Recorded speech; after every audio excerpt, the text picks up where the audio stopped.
Coucou à toutes et à tous. Alors je vous retrouve avec une drôle de dégaine, tout simplement parce que on va se maquiller ensemble aujourd'hui. Donc du coup j'ai juste fait mon brushing, bon, j'ai attaché mes cheveux en arrière pour pas les avoir devant le visage. J'ai préparé mon œil gauche, voilà, donc j'ai mis mes lentilles de chez Eye Fresh Go. Voilà, donc j'ai mis les lentilles Ocean Blue, je crois que c'est celle-là effectivement. Et j'ai préparé mon œil, c'est-à-dire que j'ai retrouvé mon rouleau de scotch et du coup j'ai mis mon petit scotch. Donc là, comme c'est un maquillage qui va ressembler à un petit peu au précédent, c'est-à-dire que ça va être un creux de paupière, un fard, des paillettes, des fossiles, eyeliner, ça va être la totale. Donc j'ai pris 3 palettes différentes pour faire ce look parce que j'ai vu plusieurs petites photos d'aspiration maquillage violet. Et je voulais pas faire violet et rose parce que je me suis dit ça va faire encore rose, sachant que j'ai déjà les cheveux roses, que j'ai déjà fait un maquillage rose sur ma chaîne il y a quelques jours. Donc je me suis dit pourquoi pas voir violet, bleu, violet et rouge. Et du coup j'ai trouvé plusieurs photos, j'ai fait un mix et je vais vous faire un petit make-up dans les tonalités rouge et violette. Donc du coup j'ai pris la palette Sariane 2 pour le rouge parce que c'est un espèce de bordeaux qu'il nous faut, donc je vais prendre celui-là.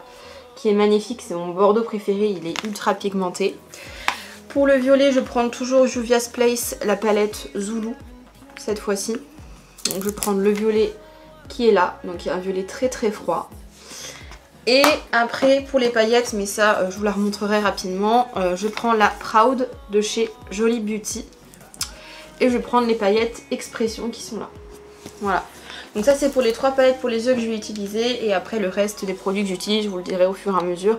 Mais comme elles sont assez grandes les palettes du coup et que je vais faire un maxi zoom, on est prêt. Donc j'ai déjà mis ma petite base donc, sur mon œil. Donc c'est tout simplement l'anti-cerne. D'ailleurs ça se voit, il est en train de criser dans mon œil. Donc j'ai mis mes petites lentilles, je me suis bien épilée, voilà, donc j'ai plus de poils sur la face. Et j'ai refait mon rehaussement de cils, donc je vous informe que les produits que j'utilisais jusque là sont très bien, c'est juste que j'avais plus la méthode parce que ça faisait un moment que j'avais pas fait mon recouvrement par flemme. Et je l'ai refait, effectivement les produits que j'utilise sont très bien, ok ça vient pas de là. C'était moi qui étais un peu, on va dire, fatiguée de la vie. Donc je prends ce fard du coup avec un pinceau, je sais pas, un estompeur, voilà, avec un petit pinceau comme ça. Donc qui est le fard, alors si j'arrive à Zora. Parce que du coup il y a des chutes de paillettes et de fard partout sur la palette. Donc j'en prends, de toute façon si jamais il y a des chutes c'est pas très grave puisque j'ai pas fait le teint. Bien sûr on fait toujours le teint en dernier quand on fait des maquillages comme ça très colorés, très pailletés. Donc là je fais une genre de banane ouverte, c'est-à-dire que j'en mets pas au coin externe, j'en mets vraiment que sur la partie, en fait ça fait limite rose. C'est vrai que il fait limite rose ce fard. Mais je mets une première couche comme ça. Ensuite je prends un pinceau estompeur, donc sans prendre de produit, sans prendre de matière, rien. Je vais venir estomper déjà une première fois. Parce que le problème c'est que c'est des fards tellement pigmentés les Juvia's Place qu'en fait c'est le genre de fard qui s'étale et du coup ça fait rose, hein. Ça fait rose mais je vous assure que c'est rouge. C'est rouge. Ensuite ce que je vais faire c'est que je vais remettre un tout petit peu, hop, pour faire comme un genre de cut crease. Donc je vais mettre un petit peu comme ceci d'anti-cerne.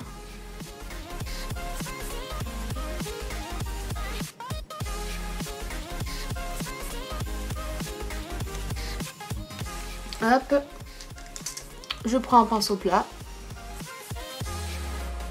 je viens tapoter.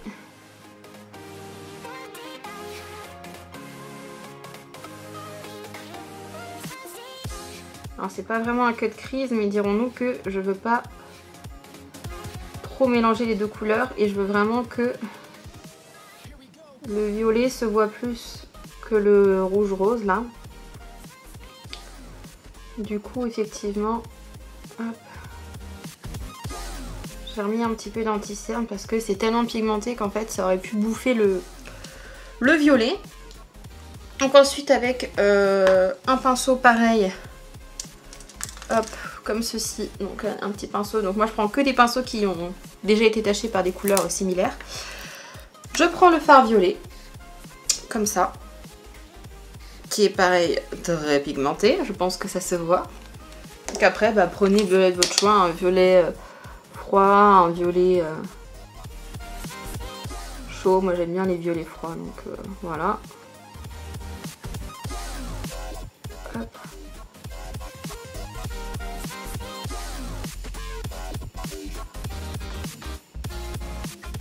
Donc vous voyez, c'est un fard qui est ultra pigmenté.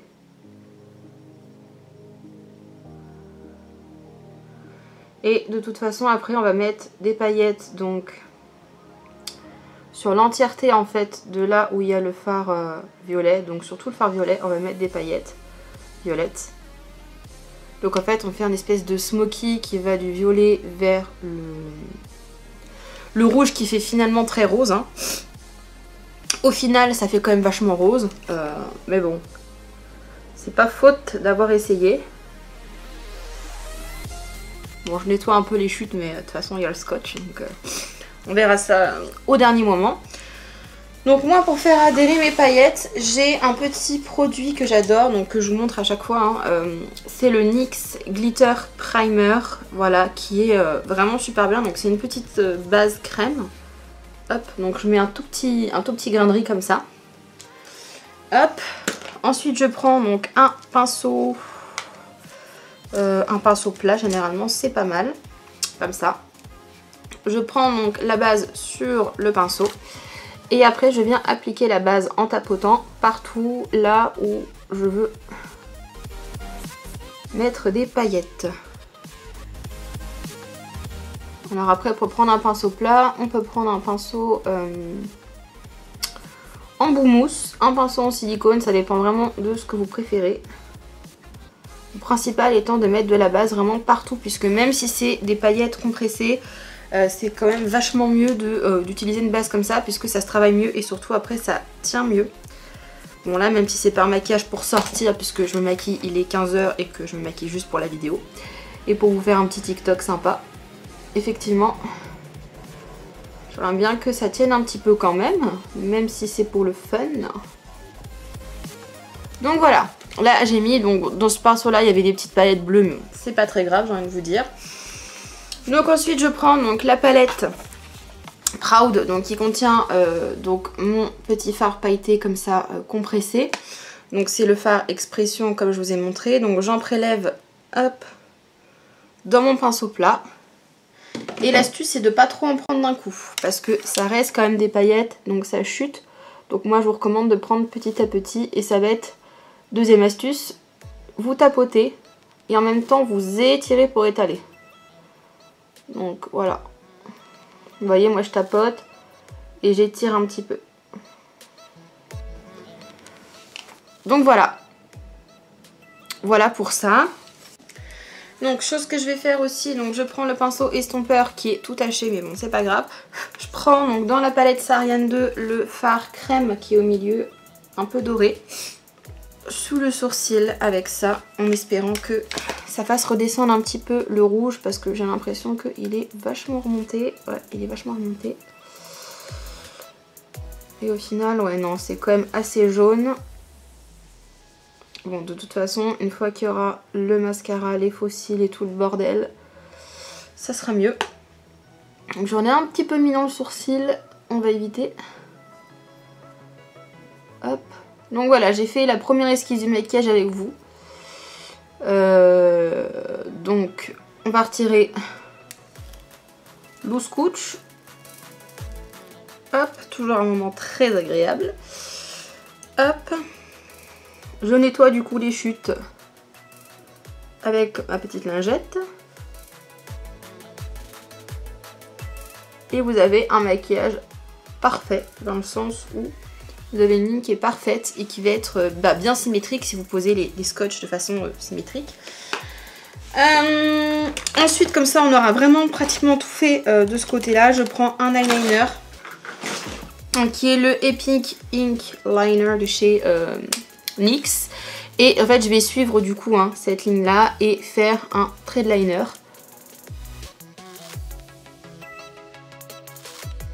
si je peux vous donner un avis pour faire un eyeliner sur des paillettes, prenez un eyeliner gel en peau, c'est le mieux, c'est le plus pigmenté et c'est ce qui fonctionne le mieux sur les paillettes. Moi j'avoue que je suis pas fan de ce genre d'eyeliner, donc c'est pour ça que j'utilise un feutre ou un encrier. Mais voilà, en tout cas sachez que ça fonctionne mieux avec des produits en gel très pigmentés.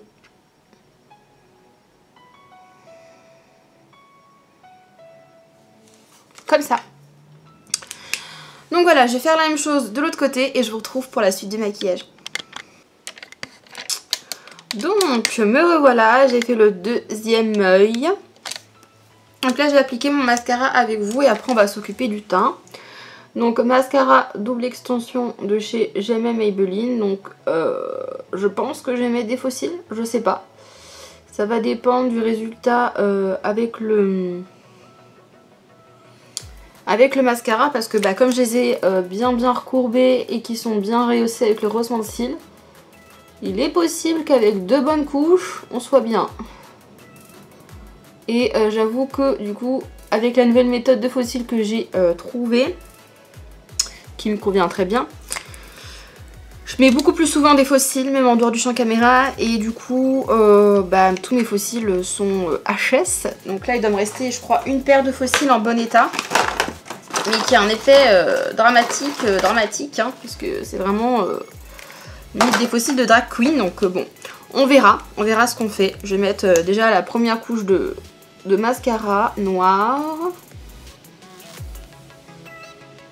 Bon, au final, petite déception sur le fait que le fard ne fasse pas rouge mais rose. J'aurais vraiment voulu que vous ayez bien ce contraste entre le rouge et le rose. Bon, malheureusement, le rose m'aime tellement que même quand c'est rouge, ça fait rose. Hein. Qu'est-ce que vous voulez que je vous dise? Et la prochaine fois, on testera un maquillage dans les tonalités froides pour voir si ça va avec mes cheveux roses. Genre un maquillage dans les tons verts, fluo, j'ai ce qu'il faut, donc voilà. Voilà ce que ça donne. Bon, il y a de la longueur et le problème c'est que le maquillage est tellement chargé que je pense que sans fossiles ça va faire chelou. Donc je pense que je vais mettre des fossiles. Enfin, je sais plus. Je vous mettrai la référence façon en bas. Parce que j'avais déjà essayé de les poser avec la même méthode que d'habitude, c'est-à-dire sous l'œil. Et en fait, ils sont tellement épais qu'ils me gênent, parce qu'ils sont quand même vachement... comment dire, sont quand même vachement présents, hein, on va dire ça. Donc là, on va essayer la bonne vieille méthode, c'est-à-dire de les poser normalement sur l'œil, sur l'eyeliner, puisque de toute façon là j'ai un eyeliner, donc... Allez, on se lance, j'ai peur.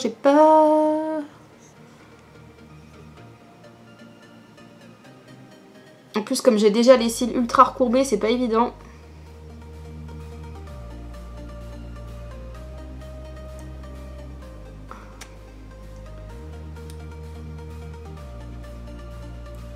En fait, moi, ce que je comprends pas, c'est qu'il y a une espèce de... On voit la différence entre les deux, enfin...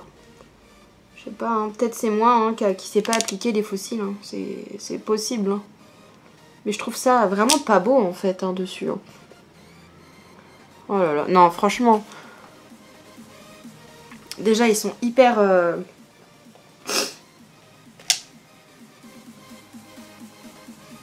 Mais même en pressant comme ça, non franchement c'est... Je sais pas si c'est ces fossiles là qui sont tellement too much que j'arrive pas à... Alors attends, hop. Ouais, c'est pas ma plus belle pose de fossile du monde. Hein. On aura compris que la pose par le dessus comme ça, c'est pas mon truc. Mais bon, c'est les seuls fossiles qui me restent. Donc écoutez, je fais avec ce que j'ai les amis. Mais ouais non, je suis pas fan. Hein. Bon, allez, je vous reprends pour le teint. Non, j'ai galéré avec la pose de ces fossiles. Je suis pas convaincue. Hein. Mais bon, on va faire avec. Le teint, donc petite base lissante Make Up Forever. Donc j'insiste surtout sur le front, un peu sur les joues. Hop. J'applique du bout des doigts.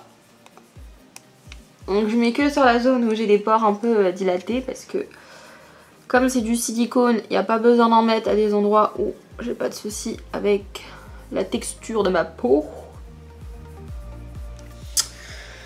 Ensuite, en fond de teint, je vais mettre, vous connaissez par cœur la chanson, le fond de teint Yves Rocher que j'adore. C'est le fond de teint Zéro Défaut Confort. Donc, je vais juste prendre un petit pinceau pour récupérer le fond de teint parce que j'ai pas envie de mettre mes doigts dedans. Je trouve pas ça super hygiénique. Voilà. Hop. Et ensuite, je prends une petite Beauty Blender et je viens, hop, appliquer le fond de teint sur ma face.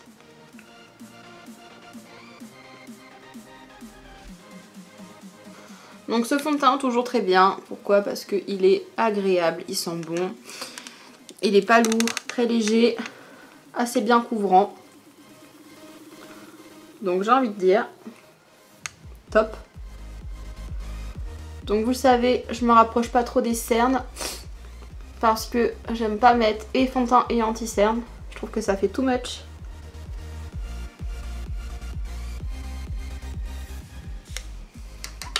Voilà, fond de teint appliqué. Ensuite, je prends mon anti-cerne qui est le Make-up Révolution, donc Conceal and Define teinte C6. Donc je vais en mettre une bonne quantité parce que, comment vous dire que mes nuits en ce moment, c'est pas terrible. Hop, et ensuite... Et ouais les gars, j'ai trouvé et j'ai reçu mes petites Beauty Blender pour l'anti-cerne. Donc acheté sur AliExpress. Je les ai lavés et franchement, ça n'a rien à voir. C'est tellement génial. Parce que du coup, ça va bien dans le coin là. Sans dézinguer le maquillage, hein, bien sûr. Parce que...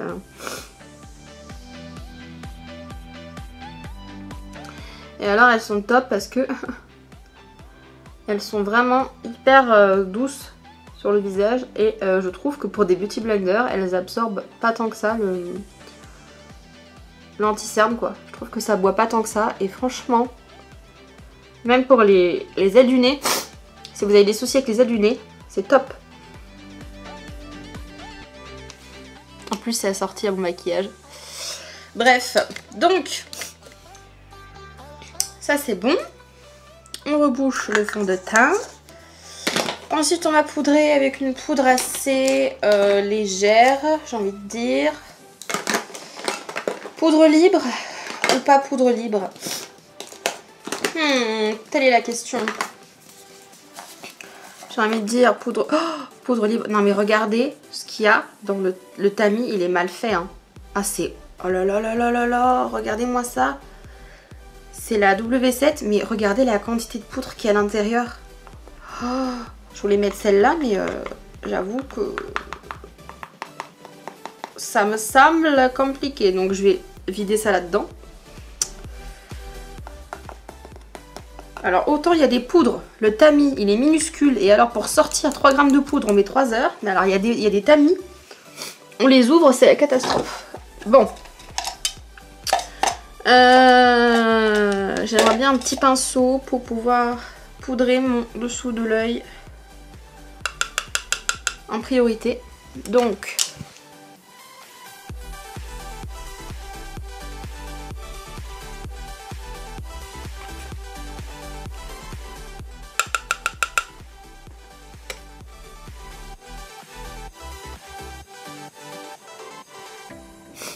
Donc cette poudre là je vais l'utiliser que pour le dessous de l'œil parce qu'elle est transparente.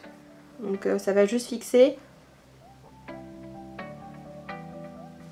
Et après pour le reste de mon visage parce qu'elle est vraiment... Voilà. Oh putain. Ce qui devait arriver arriva. Toute la poudre est tombée sur mon jean propre. Et vous aurez deviné la couleur du jean bien sûr. Jean noir. Donc j'espère que ça va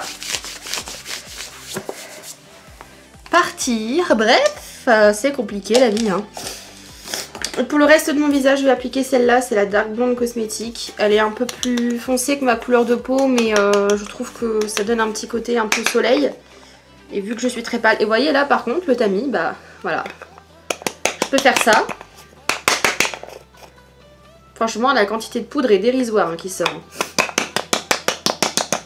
Donc bon. C'est compliqué. Bon, de toute façon, j'avais pas envie de mettre trop de poudre. Parce que après, j'ai acheté une petite poudre de soleil chez Action que je vais vous montrer. Et je vais essayer de faire un petit effet bronze avec la poudre que j'ai achetée. Donc cette poudre là, je la mets partout. Bon, elle est un petit peu trop foncée, mais c'est pas la cata vu que c'est une poudre libre. Hop, je vais la mettre sur mes joues.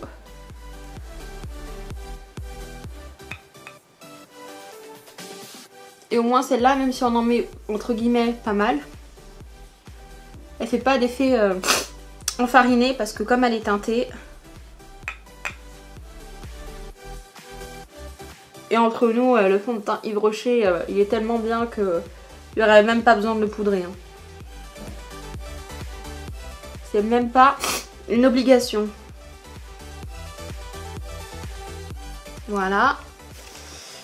Hop, et ensuite je vous montre vite fait la terre de soleil. Je finirai de mettre donc le blush et l'enlumineur toute seule de mon côté parce que je pense que la vidéo va durer 3 heures. Même si je voulais vous faire une vidéo pas trop longue au final, j'ai l'impression que ça va l'être. Et surtout qu'après moi il faut que je fasse la coiffure, etc. Que je change de t-shirt, bon bref. Que je mette des boucles d'oreilles, tout ça.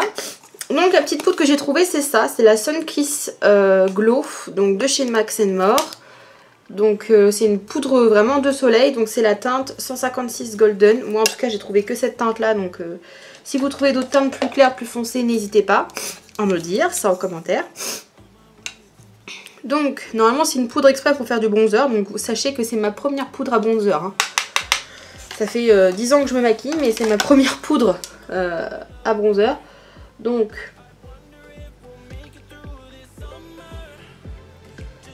je me dis que ce sera peut-être plus facile qu'une vraie poudre à contour. Mais quand même plus pigmentée qu'une poudre... vous savez, d'habitude je prends une poudre un petit peu trop foncée que je mets du coup en mode 3. Et souvent c'est très léger. Et c'est vrai que j'aimerais bien avoir des fois des trucs un peu plus pigmentés. Et là j'ai l'impression qu'effectivement c'est le produit qui est top. C'est-à-dire que c'est pigmenté sans trop l'être. C'est un petit peu irisé par contre. J'avoue que j'aurais préféré que ce soit mat. Hop. On va voir si ça s'estompe bien. Donc moi j'aime bien donc reprendre mon pinceau avec lequel j'ai mis de la poudre pour venir estomper.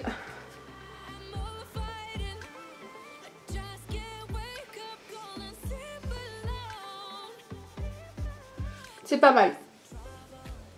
Pour un produit à 1 € et quelques, c'est vraiment pas mal. Ça s'estompe bien. Ça fait pas des grosses barres. Moi je trouve ça pas mal. Donc lui, c'est validé. Donc en dehors du champ caméra, je mets mon petit blush qui est le Frosé pardon, de chez Tarte. Je mets un enlumineur, je sais pas encore lequel c'est, sûrement l'enlumineur en goutte de chez Action. Je vous mettrai de toute façon les références en barre d'infos. Et je vous retrouverai du coup pour les dernières étapes, donc le dessous de l'œil, les sourcils, tout ça. Bon. Voilà, donc du coup, je vais mettre donc, un petit peu de crayon dans la muqueuse et c'est tout ce que je vais faire.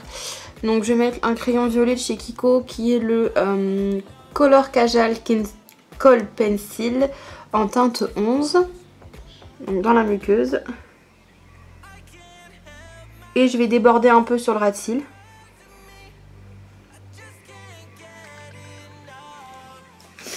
Et ensuite je prends un petit pinceau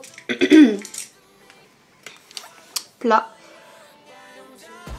Et je vais juste dégrader le crayon. Un petit coup de mascara. Comme ceci. Donc voilà pour le make-up. Au niveau de mes lèvres, hop. C'est très simple puisque ça va être le gloss Fenty Beauty, le fameux gloss passe-partout que j'adore. Donc c'est le Fenty Glow.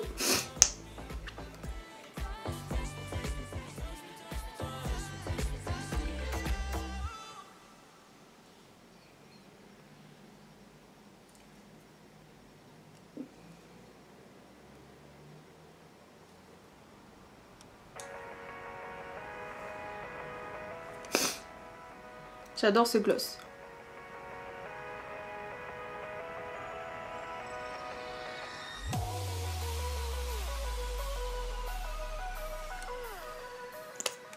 Voilà. Donc ce que je vais faire en ordre sans caméra, c'est que je vais me lisser les cheveux parce que je les ai juste vite fait sécher, mais je les ai pas... Je les ai pas coiffés, hein, donc bon, je sais pas encore si je laisse comme ça avec un petit mouvement, si je les attache, si je fais mon tour de d'habitude, je sais pas. Donc en tout cas, je vais coiffer tout ça, mettre un peu d'huile, mettre mes boucles d'oreilles, mettre mon... Soit je garde ce t-shirt, soit j'en change, je sais pas encore. Bref, et je vous retrouve une fois le look terminé. Voilà, donc j'ai essayé de faire une raison de milieu, hein. C'est pas trop mon truc, j'ai essayé de faire des petites mèches un peu kiki et tout, bon. C'est un test, hein. Je vais apprendre à me coiffer avec ces cheveux qui poussent, hein, ça y est, j'aimerais bien les avoir là, peut-être un jour ça arrivera, j'espère. Bref, dans tous les cas, voilà pour le look, j'espère que cette vidéo vous aura plu, n'hésitez pas à me dire si vous avez apprécié ce maquillage. Moi je vous fais plein de gros bisous et je vous dis à bientôt pour de prochaines. Ciao tout le monde!